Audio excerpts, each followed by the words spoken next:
Johnny. Some people also have emotional loss. Lost a baby, lost a husband, wife, somebody they loved. How can these people know that they are still important to God, that their lives still have meaning and purpose, and if they're suffering in a bed, can't even get out, paralyzed in a wheelchair, that their suffering is not going unnoticed by the God of the universe, and it can bring an eternal reward? Well, just hearing you talking reminds me of my friend John McAlexander. 6'3", handsome, but he was struck by a neuromuscular disease that wasted away his body.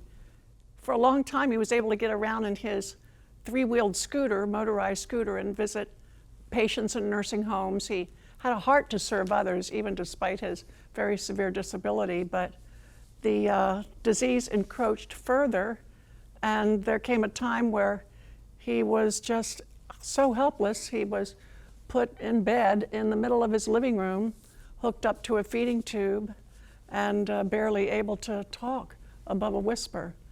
When I would visit him, I always loved visiting him because just his bright, buoyant spirit was such an inspiration to me. Well, one night, his labored breathing was particularly difficult, and he wanted to call out for help, but he couldn't. His wife was upstairs, and the monitor between their rooms did not pick up his faint voice.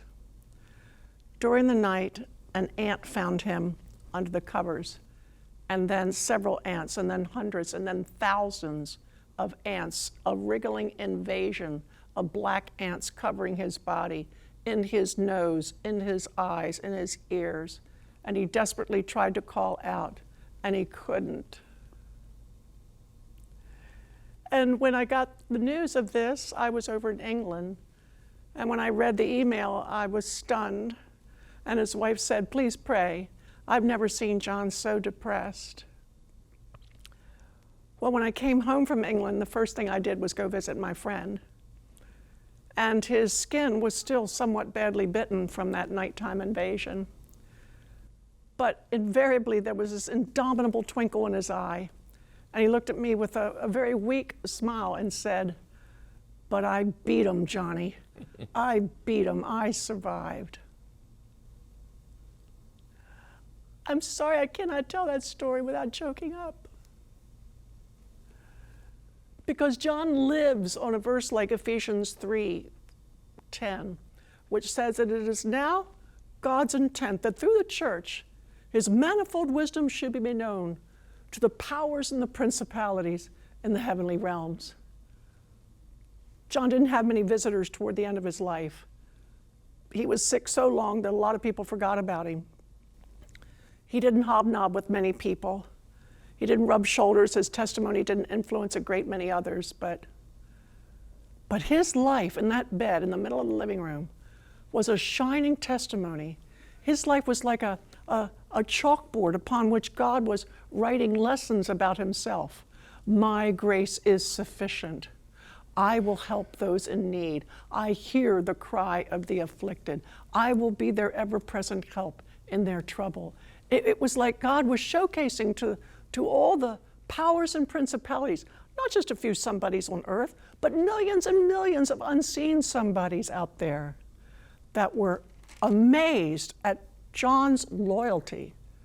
And they were no doubt thinking to themselves, how great this person's God must be to inspire that kind of loyalty. When people are alone and suffering, and Michael and I know plenty people. We are part of a small pain pal group, as it were, and many of these people who suffer have been lying in bed for years, one or two, for more than a decade. And they are shut away. And like John McAlexander, they don't get many visitors. Nobody hears their strong testimony. They are alone. But I tell you what, a great many millions of somebodies are learning about how great God is as they watch his grace inspire them and sustain them and support them.